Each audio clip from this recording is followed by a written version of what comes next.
ভোটটা পচাতে চাই না। কি করতে চাই না? ভোট পচানোর অর্থ কি বুঝি আমরা? যে ব্যক্তিকে ভোট দিবেন তিনি শুধু এমপি হবেন না, তাকে কোথায় যেতে হবে, সেই দল এবং সংগঠনকে কোথায় যেতে হবে। বলে যে উনি হয়তো এমপি হবে কিন্তু উনি সরকার গঠন করতে পারবে না। মানে বাপটা এরকম, চাকরি হবে বেতন হবে না, বেতন হইলেও এটা দিয়ে আয় রোজগার হবে না, আয় রোজগার হলে সংসার চলবে না, সংসার চললে বরকত হবে না। আমি জিজ্ঞেস করলাম যে ভাই ভোট পচানো মানে কি? বলছে মাসুদ ভাই আপনাদের মধ্যে কিছু ভালো লোক আছে, ধরেন আপনাদের দিলাম 10 জন হইলো, 15 জন হলো, 20 জন হইলো, আচ্ছা 50 জন হলো, না হয় 100 জন হলো, কিন্তু আপনারা তো ক্ষমতায় যাবেন না। এই 100 জনকে ভোট দিয়ে আমার ভোটটা পচায় লাভ কি?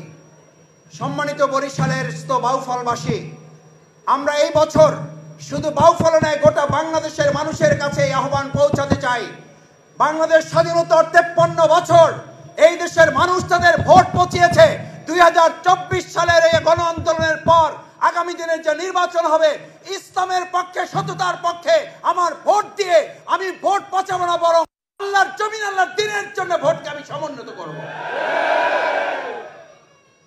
আমার ভোট ব্যক্তির জন্য না, আমার ভোট আল্লাহর জমিন, আল্লাহর দ্বীনকে বিজয়ের জন্য। কারণ আল্লাহ নির্দেশ দিয়েছেন, ইনিল হুকমু ইল্লা লিল্লাহ, সৃষ্টি যার, আইন চলবে তার। শুধু এই কথা বলেই যদি শেষ করা হতো, আমি আপনাদেরকে রাজনৈতিক আলাপ করতাম না, আমরা বলতাম না ভোটের রাজনীতিতে আসেন, আমরা বলতাম না রাজনীতিতে আসেন, আমরা বলতাম না আগামী দিনে নির্বাচনের জন্য আপনাকে কাজ করতে হবে। কেন? আল্লাহ সুবহানাহু ওয়া তাআলা কোরআনে উল্লেখ করেন, ওয়ামান লাম ইয়াহকুম বিমা আনসালাল্লাহু ফাউলাইকা হুমুল কাফিরুন, ফাউলাইকা হুমুল ফাসিকুন, ফাউলাইকা হুমুল জাহিলুন, ফাউলাইকা হুমুল মুনাফিকুন। যারা আল্লাহর দেওয়ান বিধান অনুযায়ী সমাজ, রাষ্ট্র, পরিবার পরিচালনা করে না, সে নামাজ যদি পড়ে, সে রোজা যদি রাখে, সে হজ যদি করে, সে যাকাত যদি দেয়, সে যদি উমরা করে, সে যদি সাদাকা দেয়, সে যদি তাহাজ্জুদ পড়ে, সে যদি জিকির করে, সে যদি তেলাওয়াত করে, কোরআন তার পরিচয় দিচ্ছে সে হবে ফাসিক, সে হবে জালিম, সে হবে জাহিল, সে হবে মুনাফিক, সে হবে একজন আল্লাহদ্রোহী হিসেবে চিহ্নিত। আমি আজকে আপনাদের কাছে ভাই বোনেরা আছেন, সুধী মণ্ডলী আছেন, আমার সম্মানিত বাউফলের নাগরিক বৃন্দ আছেন, আমি আপনাদেরকে আজকে শুধুমাত্র দুনিয়ার এই প্রাপ্তির জন্য, দুনিয়ার অবকাঠামোগত পরিবর্তনের জন্য মানুষ কাজ করতে পারে, যে কেউ সেই কাজের জন্য করতে পারে। আমাদেরকে তো উন্নয়নের রোড মডেল শুধু না, আমাদেরকে উন্নয়নের হাইওয়ে এক্সপ্রেসে তুলে দেওয়া হয়েছিল।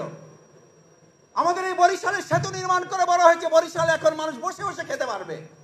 কিন্তু একজন মুসলিম হিসাবে, একজন মানুষ হিসাবে, একজন নাগরিক হিসাবে আপনাকে এই চিন্তাও করতে হবে, দুনিয়ার জীবনে যদি শেষ জীবন না হয়, স্থায়ী জীবনের জন্য যদি আজকে আপনাকে এই কথা না বলে, বরিশালের বাউফলবাসী, আমি যারা অন্যান্য যারা আছেন আপনার বিবেকের কাছে জানতে চাই, অন্যান্য যারা দলের কথা বলেন তাদের প্রত্যেকটি আলোচনায় দিনের পর দিন, মাসের পর মাস, বছরের পর বছরের আলোচনায় পরকালের একটা কথাও তারা উচ্চারণ করেন কিনা?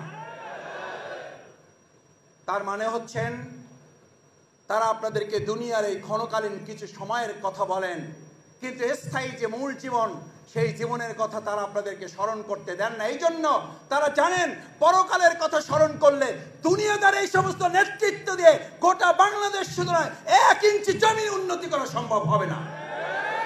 সম্মানিত বাউফলবাসী, আমি অনেক সময় দেখি আমাদের ভাইয়েরা প্রায় বলেন, ভাই আমরা অমুক সেক্টরে বঞ্চিত, ভাই আমরা অমুক সেক্টরে বাউফলে বঞ্চিত, ভাই আমরা অমুক সেক্টরে বাউফলে বঞ্চিত।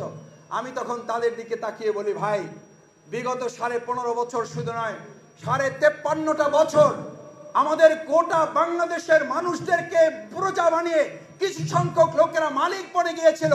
আর বাংলাদেশ জামাত ইসলামী আমরা সিদ্ধান্ত নিয়েছি বাউফল উন্নয়ন ফোরাম, বাউফল ফাউন্ডেশনের মাধ্যমে আগামী দিনে বাউফলে একজন এমপি হবে না, 4.5 লক্ষ মানুষ হবে এমপি। আমরা হব তাদের তত্ত্বাবধায়ক, শুধু খাদেম, সেবক হিসেবে তাদের পাশে থেকে আমরা দায়িত্ব পালন করব।